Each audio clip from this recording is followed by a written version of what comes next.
ఘంటారావం నిఘా నీడలో ప్రతిధ్వని. అయితే ఏమైందంటే మేము చిన్న చిన్న పొరపాట్లతో మమ్మల్ని ఉద్యోగాలను తీసి బయట పడేసారు. సస్పెండ్ అయ్యగానే రిమూవ్ చేశారు. మేము చేసిన చిన్న తప్పులకి మమ్మల్ని చేసి రోడ్డు మీద పడేస్తే మా పెద్ద సార్ ఎండి గారు అయిన సజ్జనార్ సార్ గారు కూడా చాలా పెద్ద తప్పులు చేస్తూనే ఉన్నారు. అది కొంచెం చెప్పుదామని ప్రెస్ మీట్ పెట్టినాము. ఇప్పుడు మేము చేసే తప్పులకే మా కుటుంబాలు, మా భార్య పిల్లల్ని రోడ్డు మీద పడేసిండు. నమస్కారం సార్, నేను conductor sir, Hanamkonda depot sir, Warangal sir. మేము మా చిన్న చిన్న పొరపాటులకు మా ఉద్యోగాలను తీసేసి మీరు పెద్ద పెద్ద స్కామ్లు చేస్తున్నారు సంజయ్ గారు సార్. సార్ ఇంట్లో ఒక ఇంట్లో తండ్రిలాగా ఎండి లాగా మీరు ఉన్నారు. పిల్లలు తప్పు చేస్తే తండ్రి వాళ్ళకి ఆ తప్పు క్షమించమని చెప్తారు సార్. మేము ప్రజల మధ్యలో ఉంటాం సార్. చిన్న పొరపాట్లు జరిగినాయి సార్. ఆ పొరపాట్లను మీరు సరిదిద్దే ఎండిస్తో హోదాలో ఉన్నారు సార్. మీరు వెళ్ళి కలిస్తే కనీసానికి కలవడానికి కూడా లేదు సార్. మెడలు బట్టి బయటికి నెట్టేపిస్తున్నారు సార్. మీరు ఏబట్టి మా పిల్లలు రోడ్డు మీదకి వచ్చారు సార్. మా పిల్లలు చావులు తిండి పెట్టుకోలేని పరిస్థితిలో ఉన్నాం సార్. మేమందరం కలిసి మీరు కనీసానికి మా మీద దయ చూడండి సార్. మా మీద పగబట్టకండి సార్. మీ దండం పెడతాం. ఇసుక మీద బ్రహ్మాస్త్రం లాగా మీ ప్రతాపం మా మీద చూపకండి సార్. మేము తలుచుకున్నా కూడా మీరు పెద్ద పెద్ద స్కామ్లు చేసారు కదా సార్. మేము ఏం చేసినాం సార్? చిన్న ఉద్యోగాలను 60-30 రూపాయల టికెట్లు ఓడగొట్టుకున్నాం. మేము ప్రజల మధ్యలో ఉన్నాం కాబట్టి పొరపాటు జరుగుతాయి సార్. ఆ పొరపాటుని క్షమించి పెద్ద మనసుతో ఒక ఫ్యామిలీలకు తండ్రి పిల్లలుంటే పిల్లలు తప్పు చేస్తే తండ్రి క్షమించి వదిలిపెట్టినట్టు మేము తప్పు చేస్తే మా తప్పేందో తెలియజేసి మా నౌకర్లు మాకు ఇప్పించండి సార్. మా అత్త మామలు, మా పిల్లలు, మేమందరం రోడ్ల మీదకి వచ్చినాం సార్. కనీసానికి జాబ్ చేస్తారని ఇక్కడ అప్పులు కూడా పుట్టకుండా మేము మా పిల్లలను చాలుకోవడానికి బాగా కష్టం అవుతుంది సార్. మా ఇంట్లో శవాలు లేస్తున్నాయి సార్. 15 రోజులకు ఒకసారి మేము అందరం వచ్చిన 2400 మందిలా ఇప్పటికే 1 సంవత్సరం అవుతుంది సార్. మేము సమయం బట్టి మేము తిరగబట్టి వారానికి ఒకళ్ళు చచ్చిపోతారు సార్. మా సోదరులు సోదరిమణులు మమ్మల్ని చూస్తే మీకు ఎందుకు సార్ జాలి కలగట్లేదు? మా పిల్లలు మేము తిండి పెట్టుకునే పరిస్థితిలో ఉన్నాం సార్. మీ దండం పెడతాం. మేము అక్కడ దాకా వచ్చి బస్ భవన్కి వచ్చి కలవంటే కలవనిస్తలేదు సార్. మీరు కలవనియనప్పుడు తండ్రిగా మీరు ఓడిపోయినట్టే. ఎండి పదవికి మీరు అనర్హులు సార్. సజ్జనార్ సార్, మీరు ఉండి మాకేమైనా న్యాయం చేస్తున్నావు చేయండి సార్. లేదంటే మీ ఎండి పదవికి రాజీనామా చేయండి సార్. ఇంకోసారి వచ్చి మాకు న్యాయం చేస్తాడు సార్. మీరు అక్కడ ఉండి మా మీద ఎందుకు సార్ మీ ప్రతాపం చూపిస్తారు సార్? మేము ఎక్కడికి వెళ్ళినా పోలీసు వాళ్ళని పంపించడం ఏంది సార్? మేము హత్యలు చేసినావా సార్? మా పిల్లలకు ఒక ముద్ద అన్నం పెట్టుకోవడానికి సార్ మేము ఇంత పోరాటం చేస్తున్నాం. మేమేం బస్సు డిపోలు కొనడానికి కాదు సార్, బస్సులు కొనడానికి కాదు సార్. మీ దండం పెడతాం సార్. ఈ ప్రెస్ మీట్ ద్వారా ప్రెస్ అన్నలు అందరికి చెప్తున్నా, ఇది అందరు రాయండి సార్. సీఎం దాకా పోనీయండి సార్. మీ దండం పెడుతున్నా. సజ్జనార్ సార్ చెప్తే వదిలిపెట్టకండి సార్. దండం పెడుతున్నా సార్.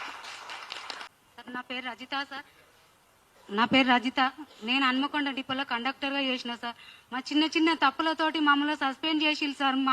మేము ఇబ్బందులు పడుతున్నాం సార్. మా కుటుంబాలు రోడ్డున పడ్డాయి, ఆగమైపోతున్నాం సార్. సజ్జనార్ సార్ మా తప్పును క్షమించి ఒక్కసారైనా మా అందరికి జాబులు వచ్చేటట్టు చేయండి సార్. మేము ఎంత బాధపడతానో, ఎంత మందిని తిరుగుతానో సంవత్సరం కానుండి సార్. మీరు ఒక్కసారి కూడా కలవనిస్తలేరు సార్. మీ దగ్గర రానిస్తలేరు ఎవరు. మమ్మల్ని అందరూ నెట్టేస్తారు సార్. గేట్ బయట నుండే పంపిస్తారు. మమ్మల్ని అందరిని ఒక్కసారి క్షమించి మా అందరికి జాబులు వచ్చేటట్టు చేయండి సార్. మా కుటుంబాలు ఆగమైతానే సార్. చాలా మంది సంవత్సరం నుండి ఇంతవరకు చాలా మంది చనిపోయారు సార్. వాళ్ళ కుటుంబాలు ఆగమైతానే సార్. పిల్లలు మీ అందరం ఆ ఇబ్బందులు పడుతున్నాం సార్. తప్పకుండా మమ్మల్ని క్షమించి ఒక్కసారి చిన్న తప్పువే కదా అని మీ కుటుంబాల లెక్క భావించి మా అందరికి జాబులు వచ్చేటట్టు చేయండి సార్. ఈ ఒక్కసారి క్షమించండి సార్. మమ్మల్ని ఇబ్బంది పెట్టకండి సార్. సజ్జనార్ సార్, ఈ ఒక్కసారి ఇవ్వకుంటే మీరు మమ్మల్ని ఇబ్బంది పెట్టిన వాళ్ళు అయితే మీరు ఉండకండి సార్. మాకు వేరే సార్ వచ్చి అయినా ఒక న్యాయం చేస్తారు సార్. మమ్మల్ని ఇబ్బంది పెట్టకండి సార్. సజ్జనార్ సార్, సార్ క్షమించి ఇవ్వండి సార్. మమ్మల్ని ఇంతవరకు చేయకండి సార్ మమ్మల్ని. నా పేరు శోభారాణి.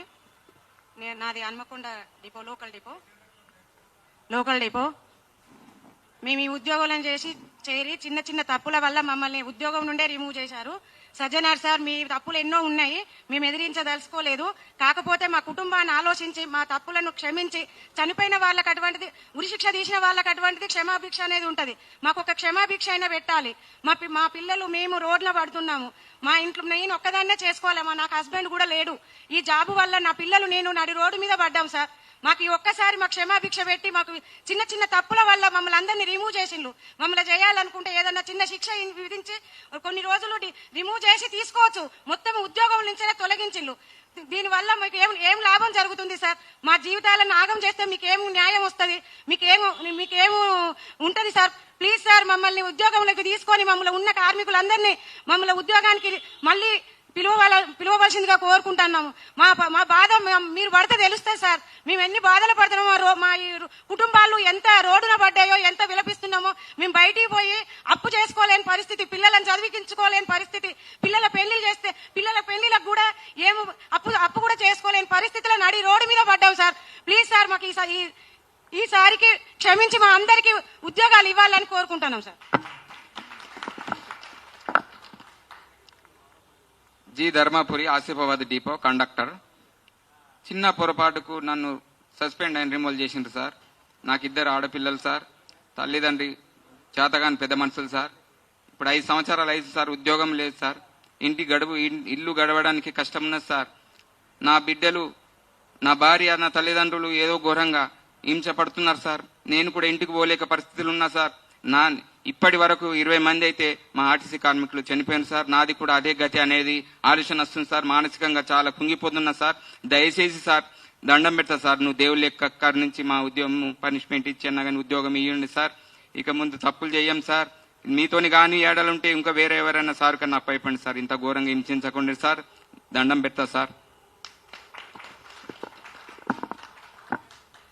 నా పేరు Raju sir, December district Banswada depot sir.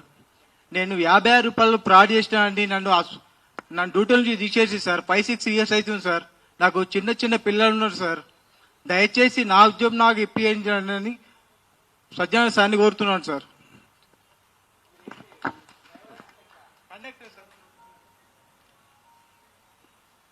Sir నా పేరు వచ్చేసి పి మొగులయ్య, మియాపూర్ 2 డిపో. నేను డ్రైవరు. 2016లో 8వ నెలలో ఆబ్సెంట్ అయినా సార్. నేను డ్రైవర్గా ఆబ్సెంట్ అయినా. అమ్మ నాన్నలకు ఆరోగ్యం బాగలేదంటే సిక్ లీవ్ పెట్టి ఊరికి వెళ్ళాను సార్. సిక్ లీవ్ ఎలిజిబుల్ చేయలేదు. ఎస్టీఐ గారు ఉంటారు, అక్కడ కంట్రోలర్ ఉంటారు. ఆ విధంగా నాకు మళ్ళా ఒక వారం రోజుల తర్వాత నేను డిపోకి వచ్చిన తర్వాత షోకాస్ నోటీస్ బోర్డులో అంటుపెట్టడం జరిగింది. నీ డ్యూటీ లేదు, నీ డ్యూటీ పోయింది అని వేధింపులకు గురి చేసి నాకు అప్పుడు 2016లో టీఆర్ఎస్ ప్రభుత్వంలో నాకు ఈ విధంగా చేస్తే నేను ఊరు వెళ్ళాను సార్. మళ్ళీ వచ్చాను, నీకు డ్యూటీ లేదు, ఐడెంటిటీ కార్డు ఇచ్చేసేయి, ఐడెంటిటీ కార్డు ఇచ్చేసేసి నువ్వు ఐడెంటిటీ కార్డు ఇచ్చేసి నీకు పికేజ్ తీసుకోపో అని చెప్పడం జరిగింది. దానివల్ల నేను సజ్జన సార్కు ఒకటే సార్ నేను కోరుకునేది, 14 నెలలు అవుతుంది సార్. 14 నెలల నుంచి మీకు దేవునికి ఎదురు చూసినట్లుగా ఎదురు చూస్తున్నాం సార్. మా అందరి ముఖాలలో మా పిల్లలకు రోడ్డు మీద పడ్డాం కాబట్టి మా పిల్లలు మేము బాగుండాలని కోరుకుంటున్నాం సార్. మీరు కూడా మాకు ఉద్యోగాలు ఇస్తే చాలా కాంగ్రెస్ ప్రభుత్వంలో మీరు ఉన్నారు కాబట్టి మీరు ఇస్తే మీ పేరు ఎల్లకాలం ఉండిపోతుంది సార్ అని కోరుకుంటున్నాం సార్. సజ్జన సార్కు 2 చేతుల జోడించి నమస్కరిస్తున్నాం సార్. అందరికీ డ్యూటీలు ఇవ్వగలరని కోరుతున్నాం సార్. హలో, నా పేరు ప్రవీణ్ కుమార్. నేను కంటోన్మెంట్ డిపోలో 6 ఇయర్స్ సర్వీస్ చేశాను. 2011లో రిక్రూట్ అయ్యాను. నాది 2014లో పదవి రెగ్యులర్ అయింది. నా సర్వీసు మొత్తం 6 సంవత్సరాలు చేశానండి. నేను ఒక్కరోజు 4 డ్యూటీలు చేశానండి. నాతో 4 డ్యూటీలు చేయించుకున్నారు అధికారులు, డిపో అధికారులు 4 డ్యూటీలు చేయించారు. మార్నింగ్, సెకండ్ స్పెషల్ డ్యూటీ, మళ్ళీ నైట్ షిఫ్ట్, అలా 4 డ్యూటీలు చేయించుకున్నారు నాతోటి. ఆ డిపో అధికారులు కూడా నా మీద గింత కనికరం చూపించలేదు. నేను చేసిన చిన్న తప్పు 30 రూపాయల టికెట్ అని ఒక 2 ప్యాసింజర్లు బస్ భవన్ విఎస్టీ దగ్గర ఎక్కారు. బస్ భవన్ దగ్గర బండి తనిఖీ అయింది. సార్ వాళ్ళు ఇప్పుడే సిగ్నల్ మీద ఎక్కారు, అది టిమ్ సరిగా పనిచేయట్లేదు. నాసిరకం టిమ్ములు ఇచ్చారు, మళ్ళీ అది రిపేర్ సరిగా ఉండదు, ఇచ్చిన టిమ్ తీసుకొని పోవాలి, లేకపోతే టికెట్లు తీసుకొని పోండి అని అంటారు. ఆ టికెట్లు కూడా సరిపోవు. అప్పటికప్పుడు కావాలంటే ఛార్జింగ్ కూడా లేక నేను బస్సు ఆపుకొని 5-10 మినిట్స్ ఛార్జింగ్ పెట్టుకున్న రోజులు ఉన్నాయి. నేను ఎన్నో కష్టపడి ఆర్టీసీ అభివృద్ధికి తోడ్పడ్డాను. కానీ చిన్న చిన్న తప్పు వల్ల మన ఈ ఆర్టీసీ డ్రైవర్ కండక్టర్లని ఉద్యోగాలు పోగొట్టుకుంటున్నారు. కావున మా యందు దయ ఉంచి ఒక చిన్న అవకాశం ఇచ్చి ఒక్కసారి ఆర్టీసీలో అందరికీ డ్యూటీలకు తీసుకోవాలని కోరుకుంటున్నాను. Thank you. హలో, నా పేరు T Gopal Singh, Adilabad depot conductor. ఇంతకుముందు హైదరాబాద్లో 11 సంవత్సరాలు డ్యూటీ చేశాను. నా పరిస్థితి వల్ల ఆదిలాబాద్ డిపోకి వెళ్ళాను. చిన్న తప్పు వల్ల నన్ను ఉద్యోగంకి వెళ్ళి తీసేసినారు. దయచేసి ఎండి సజ్జన గారికి వేడుకుంటున్నాను ఏమనగా, మా యొక్క డ్యూటీలు మా కార్మికులు అందరూ నాతోటి సిబ్బంది అందరికీ ఉద్యోగాలు ఇవ్వాలని అందరికీ కోరుకుంటున్నాను. మరియు ఇటు విషయం మన మీడియా ద్వారా, మీడియా పత్రికల ద్వారా తెలుపగలరని కోరుకుంటున్నాను. ఇక్కడ ఈ ప్రెస్ మీట్కి వచ్చినటువంటి ఎలక్ట్రానిక్ మీడియా సోదరులకు, ప్రింట్ మీడియా సోదరులకు మరియు నాతో పాటు ఉద్యోగం కోల్పోయి వచ్చినటువంటి దూర ప్రాంతం కార్మికులందరికీ నా యొక్క నమస్కారములు.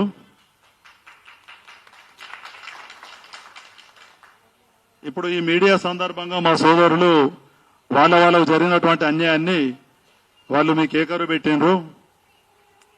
ముఖ్యమైన విషయం ఏంటంటే, ఈ ఆర్టీసీ అనేటువంటిది పుట్టి చాలా సంవత్సరాలైంది. ఈ యొక్క ఆర్టీసీకి సజ్జనార్ సార్ కన్నా సూపర్ పవర్ ఉన్నటువంటి ఆఫీసర్లు ఎంతో మంది మేనేజింగ్ డైరెక్టర్ వేసిపోయినారు. కానీ ఈ సజ్జనార్ సార్ చేసినటువంటి దమనకాండ కార్మికుల మీద ఇప్పటి వరకు ఏ ఎండీ సార్ కూడా చేయలేదనేటువంటిది ఈ పత్రికా ముఖంగా చెప్తున్నా.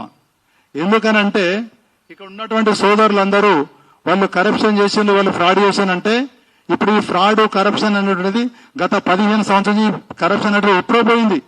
చిన్న చిన్న తప్పులకు వీళ్ళు చేసిన చిన్న తప్పులను పెద్దగా చూపెట్టి వీళ్ళని రిమూవ్ చేయాలనే ఉద్దేశంతో ఆయన చేయించుండు సజ్జనార్ సారు. ఈ సజ్జనార్ సార్ చేసినటువంటి అనైతిక పనులనే కాకుండా కరప్షన్ ప్రాక్టీస్ మీద ఇది ఒక 9 పేజీల కాంప్లైంట్ ను గౌరవనీయులంటే ప్రధానమంత్రి గారికి, తర్వాత సెంట్రల్ విజిలెన్స్ కమిషన్ కు, తర్వాత supreme court of India chief justice గారికి, తర్వాత నేషనల్ ట్రాన్స్పోర్ట్ నితిన్ గడ్కరీ గారికి, స్టేట్ ఉన్నటువంటి సీఎం గారికి, తర్వాత గవర్నమెంట్ మొత్తం మందికి 15 మంది కాంప్లైంట్ పెట్టుకుని దీని మీద 200 మంది సంతకాలు పెట్టారు. ఒక కాపీని లోకాయుక్త కూడా ఇచ్చి ఆ సజ్జనార్ సారు మామూలు ఏ విధంగా అయితే ఎంక్వైరీ చేసి మమ్మల్ని రిమూవ్ చేసిండో సజ్జనార్ సార్ కూడా ఎంక్వైరీ కావాలని చెప్పి ఈ కాపీని ఏంటంటే మిమ్మల్ని లోకాయుక్తలో మిగతా వాళ్ళందరికీ రిజిస్టర్ పోస్ట్ చేయడం జరిగింది. దయచేసి ఈ కాపీ కూడా మీకు కూడా ఇస్తున్నా. దీనిలో మొత్తం కాంటెంట్స్ అయినా రాశాను. ఇదొకటి సజ్జనార్ సార్ అటు ఆ పక్క ఉంచితే ఇలా తెలంగాణ గవర్నమెంట్ ఎస్టాబ్లిష్మెంట్ అయిందంటే దానిలో మేము కూడా భాగస్వాములమే. మేము ఓట్లు వేసాము, తర్వాత మా బంధువులు వేశారు, మా స్నేహితులు చాలా మంది ఓట్లు వేస్తేనే ఇవాళ ప్రభుత్వం నిలబడదు. ఈ సందర్భంగా ముఖ్యమంత్రి సార్ గాని లేకపోతే ఇప్పుడు పొన్నం ప్రభాకర్ సార్ గాని రిక్వెస్ట్ చేస్తున్నాం. సార్ చిన్న తప్పులకి ఏంటంటే సజ్జనార్ సార్ యొక్క మాటలు పట్టుకొని మా ఉద్యోగాలు ఇవ్వకపోతే మేము మా ఉద్యోగాలు మాకు కావాలనే ఉద్దేశంతో ఈ ఉద్యమం స్టార్ట్ చేసినప్పటి నుంచి నిన్న మొన్నటి వరకు బాన్సోడ కండతో మొత్తం టోటల్ 15 మంది చనిపోయారు. 15 మంది చనిపోయారు కేవలం ఇక నాకు ఉద్యమం రాదనే ఉద్దేశం.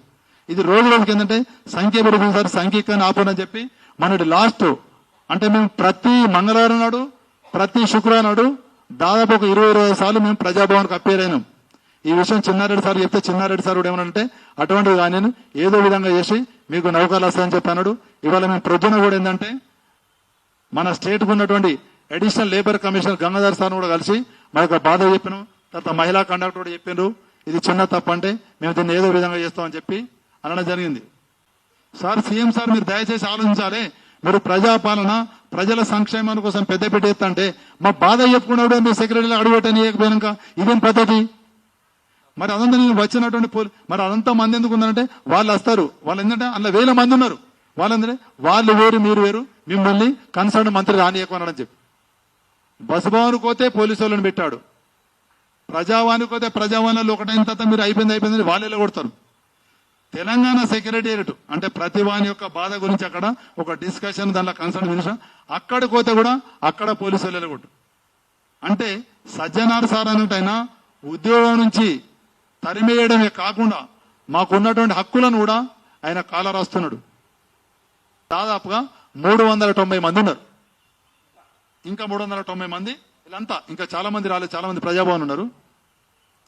అయితే ఇప్పుడు నేను తెలంగాణ గవర్నమెంట్ కూడా పొన్నం ప్రభాకర్ అన్న కానీ తర్వాత సీఎం రేవంత్ రెడ్డి సార్కి ఏం రిక్వెస్ట్ చేస్తున్నా అంటే, సార్ మీరు ముఖ్యమంత్రి కాగానే ఒక మార్కు పాలన ఉండాలి ఉద్దేశంతో మహాలక్ష్మి పథకం ప్రవేశపెడితే ఆ మహాలక్ష్మి పథకాన్ని స్త్రీలు ఫ్రీగా ట్రావెలింగ్ చేస్తే ఒక 3 నెలలకు ఒకసారి 1190 కోట్ల రూపాయలు government of Telangana RTC pay చేస్తున్నది.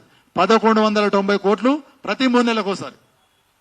అంత పెద్ద వ్యయాన్ని భరిస్తున్నట్టు ఈ గవర్నమెంట్ కు మా ఉద్యోగాలకు మేమెక్కితే ఇక్కడ గవర్నమెంట్ కానీ ఆర్టీసీ కానీ నష్టం ఏమున్నది అనేటువంటిది దయచేసి మీరు అర్థం చేసుకోవాలి. మా ఇవి తప్పులే కాదు, ఉద్యోగం నుంచి శాశ్వతంగా తొలగించేటువంటి తప్పులు కాదు. ఇందులో చిన్న తప్పు పెద్ద తప్పు అనే వేరియేషన్ లేకుండా మొత్తం మందికి ఇక్కడ కూర్చున్నటువంటి సోదరులు కానీ ఇక్కడ ప్రజాబంధువులు ఉన్నటువంటి సోదరులు కానీ మొత్తం మందికి ఒక్కటే అవకాశం తెల్ల నుంచి మేము ఏదైనా తప్పు చేస్తే మనం ఉద్యోగం చేసాం. ఈ ఒక్కసారికి మాత్రం కాంగ్రెస్ గవర్నమెంట్ మమ్మల్ని అందరూ ఉద్యోగాలు ఎక్కియాలని చెప్పి ఇది రెండో రిక్వెస్ట్ అన్నా.